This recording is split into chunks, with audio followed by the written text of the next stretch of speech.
मुंबईमध्ये राहणारे जे मुंबईकर आहेत, जे लाखो मुंबईकर आहेत, त्यांना मुंबईतून बाहेर घालवायचं किंवा मग ते अदानीचे कसे धारावीमधले लोक देवनार डम्पिंग ग्राउंडवर न्यायचं, तसं तिथे देवनार डम्पिंग ग्राउंडवर नेण्याचा प्रयत्न हा कदाचित एकनाथ मिंदेंचा असू शकतो. पण बघा ना, जे मी फेकनाथ मिंदे एवढ्यासाठीच बोलतोय कारण सगळ्या गोष्टी तर फेक आहेतच, पण ही घोषणा देखील अशी फेक आहे त्यांची. त्यांची घोषणा काय, जर मी नीट ऐकलं असेल आणि तुम्ही पण नीट ऐका, ते त्यांच्या स्क्रीन व्हिडिओग्राफ पण आहे. त्यांनी सांगितलं आहे की पुनर्विकासासाठी पागडीच्या आम्ही म्हणजे ते भाजप आणि मिंदे हे नवीन धोरण आणत आहेत आणि त्या धोरणाप्रमाणे जे तिथे राहतात, जे टेनंट्स आहेत, जेवढी जागा त्यांची आत्ता आहे तेवढीच जागा निश्चित केली जाईल. म्हणजे जर तुम्ही 10 बाय 10च्या खोलीत राहत असाल, जो काही पुनर्विकास स्वतः करता त्याच्याप्रमाणे 500 square foot, 560 square foot, 700 square foot, कोणा 300 स्क्वेअर फूट, जे काही तुम्ही ठरवता ते होतं. पण मिंदेंच्या घोषणेप्रमाणे आणि ह्या धोरणाप्रमाणे तुम्हाला जेवढी जागा आहे आत्ता तीच सुनिश्चित करून तेवढीच जागा तुम्हाला मिळेल. पण जागा मालकांनी अधिक ठिकाणी आपण पाहाल, जास्ती करून ठिकाणी जागा मालकांची आता जे काही राईट्स आहेत ते बिल्डरांनी घेतलेत. त्यांना वाढीव FSI मिळणार, TDR मिळणार, अजून कॉम्पेन्सेटरी काहीतरी मिळणार, इन्सेंटिव्ह मिळणार, बेनिफिट मिळणार. म्हणजे नेमकं तुम्ही कोणाचं सरकार आहात? ह्या जागा मालकांची लॉबी तुमच्या सरकारमध्ये काही फंडिंग काहीच केले का त्यांनी, किंवा काही वेगळ्या मार्गाने घुसलेत का? बिल्डरांची लॉबी जी असेल, मी नेहमी सांगतो की हे सरकार भाजपचं जे आहे ते बिल्डर जनता पार्टी आहे, ते भारतीय जनता पार्टी नाहीच. आणि खरोखर तुम्ही पाहाल की सगळ्या ज्या घोषणा आहेत ते बिल्डरांसाठी केलेल्या आहेत.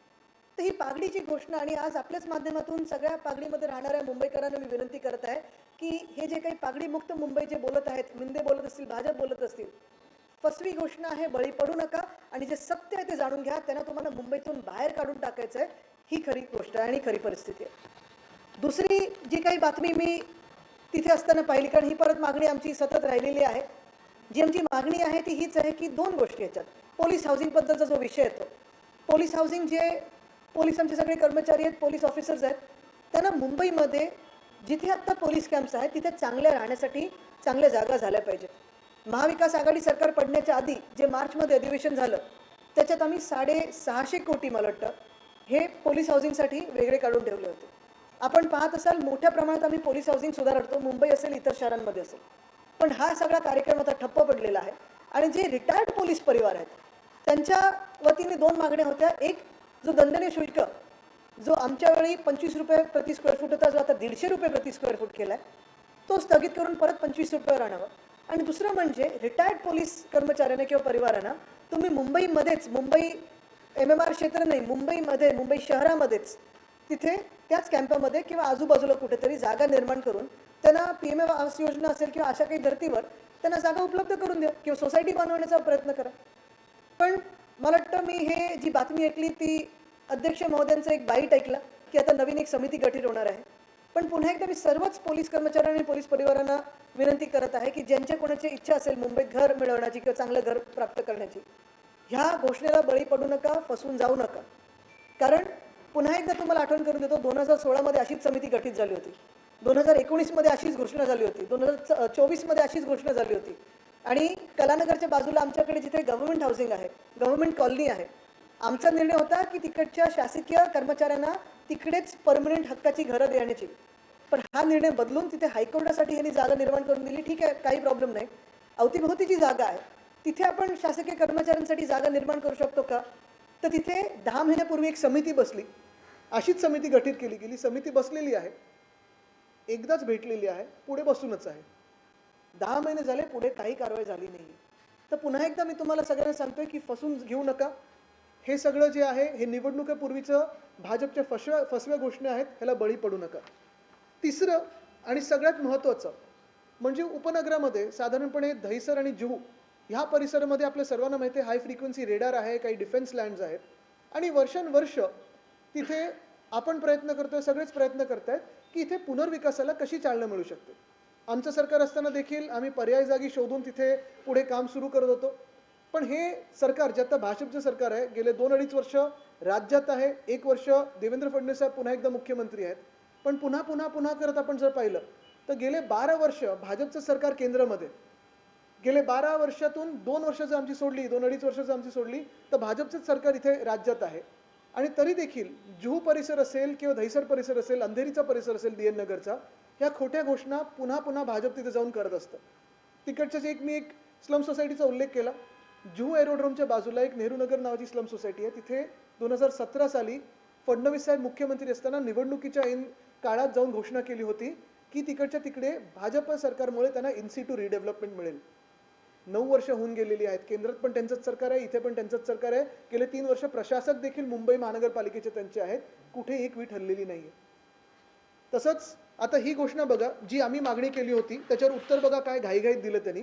मी मागणी केली होती की जुहू परिसरात असेल, डीएन नगरच्या परिसरात असेल आणि अर्थात दहिसरचा परिसर असेल, या हाय फ्रिक्वेन्सी रेडार आणि मिनिस्ट्री ऑफ डिफेन्सच्या जागेमुळे पुनर्विकास होत नाहीये. तर मी विचारलं होतं की याच्यावर पुढे काही कारवाई झाली आहे का.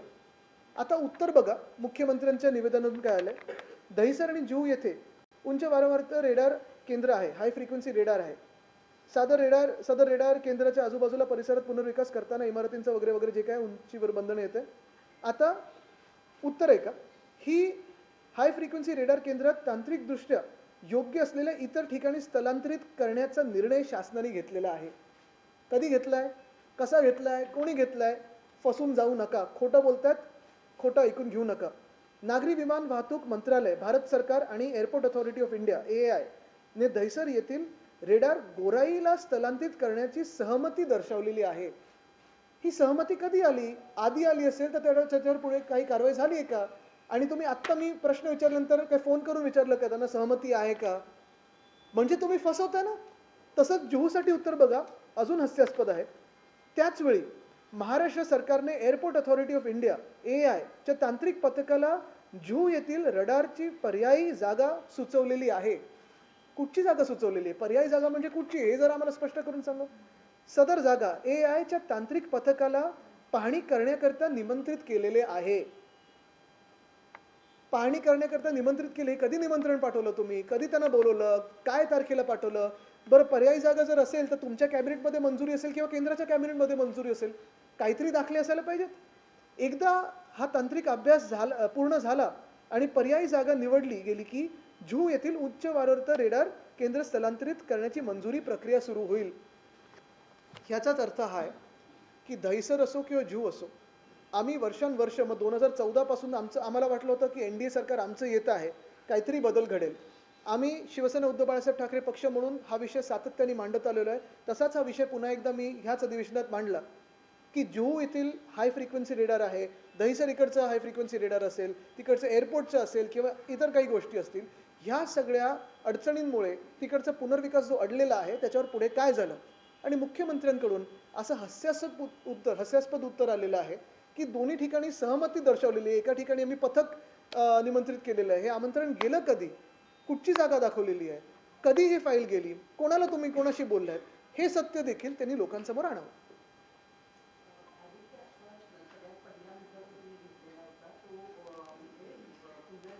पागडी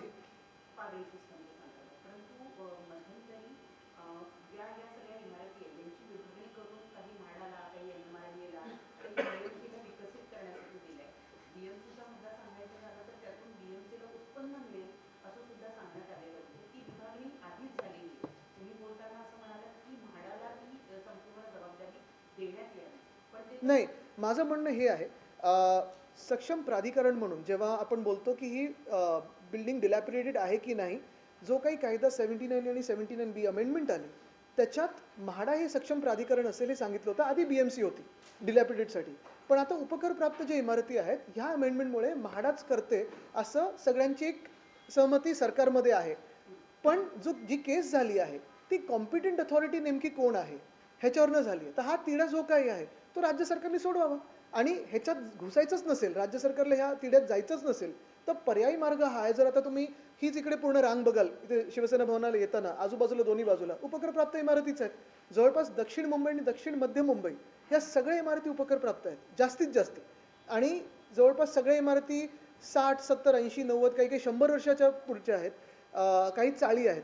आता जी घोषणा सरकारने केली की तेवढीच तुम्हाला जागा मिळेल टेनंट्सना, ज्या चाळींमध्ये 10 बाय 10ची खोली आहे किंवा कॉमन टॉयलेट आहे, मग तेवढंच तुम्हाला मिळणार का. जे पगडीवाले मागतात ना त्या 3 गोष्टी आहेत. एक, त्यांना संरक्षण द्या टेनंट्स म्हणून. दुसरी गोष्ट म्हणजे ट्रिगर नेमानं 60 वर्षाची बिल्डिंग असेल, 30 वर्षाची बिल्डिंग असेल, वय तुम्ही ठरवा काय पाहिजे ते. पण मोडकळीस यायलाच पाहिजे असं कशाला? लोकांचे हाल झालेच पाहिजेत असं कशाला? आदित्य, तुम्ही पागडीचं सिस्टमबद्दल बोललात. खास करून साऊथ मुंबईमध्ये या चाळी तुमचं पण पागडीच होतं ना? हो, माझंही पागडी. आता तुम्ही अनेक वेळा फिरलाय. तुम्ही वाचलात, तुमचं रिडेव्हलपमेंटला गेलं ऑलरेडी आमचं त्याच्या गेलंय, आधी. फॉर्च्युनेटली आमचं गेलंय, पण बाजूच्या नाही गेलं. माझा प्रश्न असा आहे की महारेरासारखी एक कॉम्पिटंट अथॉरिटी आहे जी इतर वेळी नवीन कन्स्ट्रक्शनवर नेहमी एक वचक ठेवून असते, पण रिडेव्हलपमेंटची जेव्हा गोष्ट येते किंवा पागडीची जेव्हा गोष्ट येते तेव्हा महारेराला काही अथॉरिटी नाहीये. तर जेव्हा तुम्ही कॉम्पिटंट अथॉरिटीची गोष्ट करताय तर महारेराला ही अथॉरिटी द्या तर चालतील का, किंवा महारेरा ही तुम्हाला वाटतं का की कॉम्पिटंट अथॉरिटी आहे? बघा, मुंबईमध्ये साधारणपणे 14,500 ते 15,000 इमारती ज्या सेस्ट आहेत किंवा उपग्रहप्राप्त आहेत. माझं मत स्पष्टपणे असं आहे की जे आपण अमेंडमेंट आणली होती, दोघांना फेअर होती, दोघांना बरोबरची होती. जे जागा मालक आहेत त्यांना पहिली संधी देत होतो आणि तेव्हा टेनंटशी त्यांना साधारणपणे सहमती लागत होती. तसंच जर जागा मालकांना जमत नसेल तर टेनंट्सचा मार्ग मोकळा आहे, जो काही विकासक नेमायचा तो, आणि विकासक नेमल्यानंतर जागा मालकाला कॉम्पेन्सेशन मिळत होतं. तर म्हणणं एवढं साधं सोपं आहे की सगळं काही भार एकाच अथॉरिटीवर टाकण्यापेक्षा, एकाच प्राधिकरणावर टाकण्यापेक्षा तुम्ही जे चालू आहेत त्याला थोडा मार्ग सोपा करून द्या. आता रेराचा पण जो विषय, मी आपल्याला आठवत असेल अधिवेशनात ह्याच मांडलं होतं की SRA ला पण रेरासारखी एक अथॉरिटीची जरूर आहे. कारण रेरामध्ये आता किती वर्ष केसेस काही काही पेंडिंग आहेत. कारण का रेरामध्ये जज एकच आहे, खास जज नाही. तेच. आदित्य, ये भी बताइए कि अभी चुनाव भी अनाउंस हो सकते हैं और इसको लेकर के बीजेपी ने कई सारी चीज़ों का अनाउंसमेंट किया, एक पगड़ी सिस्टम का। दूसरा, कल पीयूष गोयल ने एक फेसबुक लाइव किया कि रडार को दहिसर के जो एयरपोर्ट अथॉरिटी के रडार से उनको हमने आगे बुराई वसूल कर दिया है। तो इस तरीके से देखते हैं इसका कितना असर है? लगभग 4 बजे भी प्रेस कॉन्फ्रेंस हो ही जाएगी चुनाव आयोग की, और उसी चुनाव आयोग के घोषणा के पहले जो अभी सत्र हुआ, अधिवेशन हुआ महाराष्ट्र असेंबली का, उसमें हमने काफ़ी सारी मांगे की थी, और ये मांगे अभी की नहीं है, कई सारी ऐसी मांगी थी जो हम अपने कार्यकाल में काम करते आए हैं। उन्हें स्थगिति मिली अभी इस सरकार के दौरान, और अभी सरकार की आंखें खुली है। लेकिन एक ही बात है, मैं यही कहना चाहता हूँ कि काफ़ी सारी जो घोषणाएं की है भाजपा सरकार ने, जैसे राज्य सरकार के चुनाव के पहले उन्होंने घोषणा की थी कि लाड़की बहन इस योजना में 2,500 से ज़्यादा बढ़ाकर वो 2,100 रुपये देने वाले थे। अभी तक वो घोषणा वैसे ही रही है, पेपर पे ही रही है, उनके चुनाव पत्र में रही है, आगे कुछ हुआ नहीं है। दूसरी घोषणा उन्होंने की थी किसानों को कर्जा मुक्त करेंगे। 1 साल हुआ है अभी लगभग ये सरकार बन के, 1 साल से थोड़ा ज़्यादा। किसानों पे बहुत सारी, अगर आप देखें तो आपत्ति आई है, फिर कभी बारिश हो, कभी कुछ और हो, लेकिन किसानों को कर्जा मुक्त तो छोड़ो, मदद भी नहीं मिली। और ऐसी अभी घोषणाओं की बारिश शहरों में कर रहे हैं। भाजपा ने जो कल परसों में कई घोषणाएं की थी, पहली घोषणा जो उन्होंने की है वो पागड़ी की। हमारी मांग, और जो उस पागड़ी में रहते हैं उनकी मांग स्पष्ट है। पहली चीज़ उन्होंने कही है कि सब जो लोग, जो टेनेंट रहते हैं पागड़ी के इमारतों में, फिर सेस प्रॉपर्टीज़ हो या पागड़ी हो, उसमें सारे इन टेनेंट्स को लीगल प्रोटेक्शन दिया जाए, ऑक्यूपेंट्स करके घोषित किया जाए, और उनको जो प्रोटेक्शन मिलना चाहिए वो ज़रूरी है, वो मिल जाए। दूसरी बात, सक्षम प्राधिकरण ये कौन है, कॉम्पिटेंट अथॉरिटी कौन है, ये सरकार स्पष्ट करे कोर्ट में, ताकि कोर्ट में जो मामला चल रहा है वो वहीं रुक जाए। तीसरी बात, आपकी बिल्डिंग डिलैपिडेटेड हो या ना हो, खराब हो या ना हो, मेरा ये मानना है और मेरा सुझाव सरकार को मैंने जो दिया अधिवेशन में यही है कि आप एक ट्रिगर बिठाए कि ये बिल्डिंग 30 साल की है, 50 साल की है, 60 साल की है, इस उम्र में जो बिल्डिंग आती है उन्हें आपकी बिल्डिंग खराब हो या ना हो, रीडेवलपमेंट का एक अधिकार मिल जाता है। पहले 6 महीने जो लैंडलॉर्ड है उनको, और फिर बाद में के 6 महीने अगर लैंडलॉर्ड ना कर पाए तो टेनेंट्स को मिल जाना चाहिए। लेकिन जो भाजपा की घोषणा है, जो मिंदे की घोषणा है, वो कहते हैं कि हम मुंबई को पगड़ी मुक्त करेंगे। वो कैसे करना चाहते हैं? तो पगड़ी में जो रहते हैं उनको मुंबई के बाहर ढकेलना चाहते हैं। सीधी बात है, स्पष्ट बात है। उनकी जो घोषणा है उसमें यही बात उन्होंने कही है कि जो टेनेंट अभी जितने एरिया में रहता है उसे उतना ही एरिया मिलेगा। क्यों? अगर पुनर्विकास की बात हो रही हो, विकास की बात हो रही हो, तो ज़्यादा एरिया क्यों नहीं मिलना चाहिए? 300 स्क्वायर फुट हो, 500 स्क्वायर फुट हो, 560 हो, और वो सारी जो चीज़ें हैं वो निगोसिएशन में रखनी चाहिए, फ्री मार्केट में रखनी चाहिए, टेनेंट्स पे आधारित होनी चाहिए, ना कि सरकार पे। दूसरी बात उन्होंने जो की है वो यही है कि लैंडलॉर्ड हो या लैंडलॉर्ड से अधिकार जो बिल्डर लेते हैं उनको FSI बढ़ाकर मिलेगा, TDR मिलेगा, इंसेंटिव बेनिफिट मिलेंगे। तो सारी की सारी बातें जो सरकार है, वो जो मैं पहले से कहते आया हूँ कि ये बिल्डर कॉन्ट्रैक्टर की सरकार है, वो बिल्डर कॉन्ट्रैक्टर की ही सरकार है, जनता की सरकार नहीं है, स्पष्ट हो जाता है। दूसरी बात जो आपने कही, जो रेडार की है, पिछले 10-12 सालों से केंद्र में भाजपा की सरकार है, पूरी मेजॉरिटी की सरकार है। हम भी जब उस NDA सरकार में थे, हमारी भी मांग यही थी और बाद में भी हम मांग भी करते रहे। हमारी जब सरकार थी महाराष्ट्र में, उस पर काम भी करते रहे। दहिसर हो या फिर जुहू, इस परिसर में जो हाई फ्रीक्वेंसी रेडार है, डिफेंस की लैंड है, इसी की वजह से वहाँ का जो पुनर्विकास है वो कहीं ना कहीं रुक जाता है, कहीं ना कहीं अट जाता है, गतिरोधक उसमें आ जाता है। और हमारी मांग यही रही है कि इस हाई फ्रीक्वेंसी रेडार को शिफ्ट किया जाए। सालों से हमारी मांग रही है। फिर एक बार मैंने ये मांग दोहराई, इसका मैंने अभी अधिवेशन में भी मेरे भाषण में इसका जिक्र किया। और अभी मेरी मांग के बाद जो भाजपा ने कहा है कि जुहू और दहिसर के हम जो हाई फ्रीक्वेंसी रेडार है वो हिला देंगे। लेकिन मैं लोगों से यही विनती करूंगा, वहीं के जो आजू बाजू के जो नागरिक हैं उनसे यही विनती करूंगा कि भाजपा झूठ बोल रहा है, कृपया करके इस झूठ में आप ना फंसे। क्योंकि अगर करना होता तो अभी तक कर देते थे। 12 साल इनकी केंद्र में सरकार है, 10 साल इनकी राज्य में सरकार है, पिछले 3 सालों से भी इनके राज्य की सरकार है। BMC में भी प्रशासक इन्हीं का है। और ये करते हुए भी हमने जब मांग की फिर एक बार, तब चुनाव के पहले जाके इन्होंने कहा है कि जुहू में हमने इनवाइट किया है AI को कि दूसरी जगह कौन सी है देखने के लिए, और गोराई का भी जो वो दिखा रहे जगह, अभी कोई स्पष्टता नहीं है। तो ये साफ तौर पे झूठ बोल रहे हैं।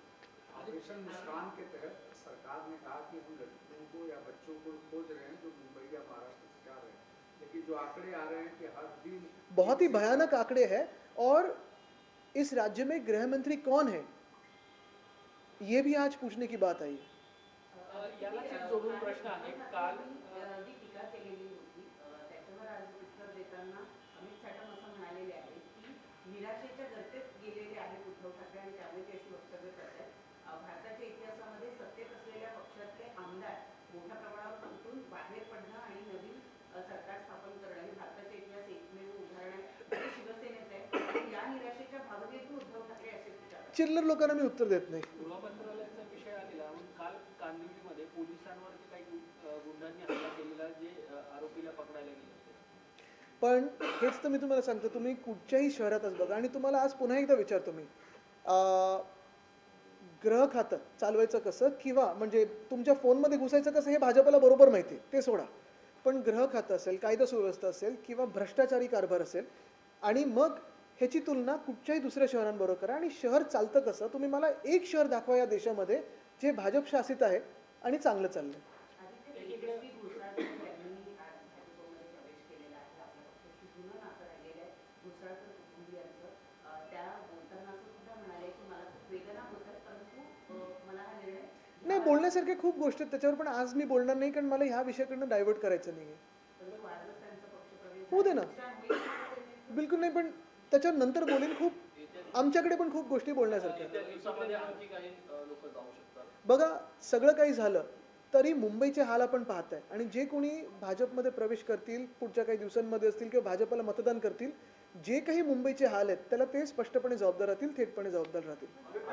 जे धारावी मॉडेल तुम्ही सतत क्रिटिसाइज करत असता की धारावीच्या लोकांना बाहेर काढलं जाते, तुम्हाला वाटते साऊथ आणि सेंट्रल मुंबई पागडी पागडीच्या मुक्त, नावाने हेच केलं जातं? पागडी मुक्त जे एकनाथ शिंदे बोलत आहेत सतत, एकनाथ शिंदे बोलत आहेत सतत, ते पागडी मुक्त हेच आहे की त्यांना मुंबईमधला जो टक्का आहे पागडीमध्ये राहणारा, त्यांना सगळ्यांना बाहेर काढायचं। दादरमध्ये स्थानिक जे भाजप आहे त्यांनी आंदोलन केलं की मच्छीमार रस्त्यावरती मच्छी मार्केट चालू देणार म्हणून स्थानिक भाजपच्या नेत्यांनी आंदोलन केलं, कसं बघतात? त्यांना आता कोळीवाडे पण असेच करायचे आहेत। आपल्याला आठवत असेल ससून डॉकचा पण विषय हाच आहे, जिथे ज्या भाजपच्या खासदाराला नाकावर रुमाल घेऊन फिरण्याची सवय आहे, जर मुंबई महानगरपालिका त्यांच्या हातात गेली तर असंच सगळं आपल्याला ते दुसरीकडे स्थलांतरित करून घेतील। आपण अधिवेशन केलेलं आहे, आज अधिवेशन काल संपलं आणि आज निवडणूक आयोग पत्रकार परिषद घेते आहे। कदाचित निवडणूक आयोगाने त्यांना सांगितलं असावं सरकारला की तुम्ही लवकर आठवा। कदाचित सरकारने सांगितलं असेल की आमचं अधिवेशन संपलंय, तुम्ही या। कसं बघता या पद्धतीने? काल एकनाथ शिंदे यांनी भाषणामध्ये धुरंधर चित्रपटाचा उल्लेख करताना स्वतःला धुरंधर तर उद्धवजींना रहमान टाकले. कुठे दूर गेला माहित नाही मला, पण जाऊ देता। तर मुख्य गोष्ट हीच आहे की तुम्ही जे बोललात ना आता, कदाचित हे मी पहिल्यापासून बोलत आलोय की एकामेकांच्या ऑफिसमधून काम करतात. पण असं मी पुन्हा एकदा आपल्या सर्वांना ह्याच गोष्टींवर आणतो, कारण हे विषय जे आहेत ते लाखो मुंबईकरांच्या जीवनाशी निगडीत आहेत, त्यांच्या घरी हे जाणारे विषय आहेत. आणि म्हणून मी आपल्याला एवढंच आवाहन करीन की कोणी ह्या फसव्या ज्या काही घोषणा आहेत भाजपच्या त्याला बळी पडू नका. आज निवडणूक जाहीर होईल, खरं तर मतदार याद्या अजून आल्या नाही. तुम्ही ट्विट सुद्धा केलेलं आहे. जाहिरात मी पहिलंच बोललो ना ते, तर आज काहीच तास बाकी आहेत. थोडा इंतजार कीजिए. आदित्य 25 वर्ष चुनाव आयोग की सत्ता मीटिंग होती के आता पहले आजच्या एकनाथ बोलतात. शिंदे आम्ही गेल्या 5 वर्षाचा सर्व हिशोब मांडतो, परंतु आता ऐका, नाही एक मिनिटं. एक तर त्यांना परत ते खूप बिचारे आहेत, मी त्यांना काही उत्तर जास्ती देत नाही. पण भाजपला हे बोलतोय, ते कुणाल कामरा कसं बोलतात ना, नाव न घेता सगळं काही बोलतात आणि सांगतात आता केस टाकून दाखवा. तुम्हीच असाल तर तुम्ही केस टाकाल. 25 वर्ष जेव्हा आम्ही सत्तेत होतो, 20 वर्ष त्याच्यातून भाजप आमच्या सोबत होती. म्हणजे तुमचं म्हणणं आहे का की आम्ही चांगलं काम केलं नाही? जर चांगलं काम केलं नसेल तर तुम्ही आमच्यासोबत का होतात? उपमहापौर पद असेल, मग कुठचे BSTचं असेल, इम्प्रूव्हमेंटचं असेल, ही पदं कोणी भूषवली होती? आणि जर आम्ही वाईट काम केलं असेल मग आमच्यासोबत का होतात? चांगलं काम करत नसू तर आम्हाला सोडून का गेला नाहीत तुम्ही? कोविडचा देखील उल्लेख केला आहे, कोविडमध्ये देखील उल्लेख केला आहे त्यामध्ये की अनेक जे निर्णय आहेत ते स्वतःच्याच लोकांना दिले. बघा, कोविडमध्ये जे काही तुम्हाला मुंबईत आणि महाराष्ट्रात चित्र दिसत होतं, लोक मुंबईत आणि महाराष्ट्रात कुठून फ्लाईट घेऊन येऊन थांबण्याचा प्रयत्न करत होती, कारण जे गुजरातमध्ये सुरत असेल, अहमदाबाद असेल किंवा उत्तर प्रदेशमध्ये भयानक चित्र दिसत होतं ते महाराष्ट्रात कुठेही दिसलं नाही. जे मायग्रंट लेबर होतात त्यांना पण आम्ही रेल्वे मंत्र्यांना फोन लावून तेव्हा सांगत होतो 23 मार्चला जेव्हा ते जनता कर्फ्यूचं चाललेलं बूथ, की ह्यांना सगळ्यांना जाऊ द्या, मुंबईत केसेस नाही आहेत. तेव्हा त्यांनी सांगितलं नाही. आणि मग 1 मेला जेव्हा केसेस पूर्ण टॉप पीकला गेलं तेव्हा त्यांनी ट्रेन्स उघडल्या होत्या आणि तो देशभर सगळं पसरलं होतं. पण मायग्रंटचे काय हाल झाले होते?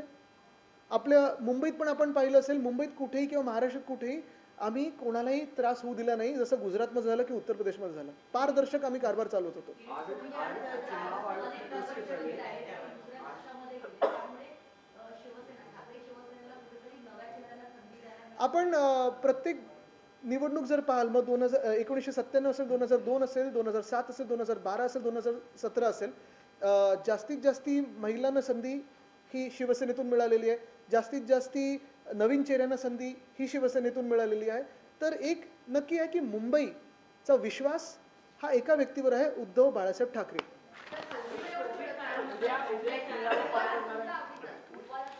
हो,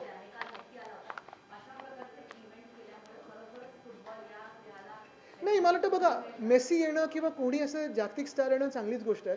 पण जो बाकीचा मेस होता, जे राजकीय लोक जाऊन फोटो बिटो काढण्याचा प्रयत्न करत होते, खरे फॅन हे लांब राहिले. आणि म्हणून मी पण खरा फॅन म्हणून तिथे गेलो नाही, कारण नाहीतर आम्हीच सगळे राजकीय लोक पुढे पुढे करत असतो, जे खरे फुटबॉल खेळतात किंवा जे खरोखर यांच्याकडून प्रेरणा घेतात. त्या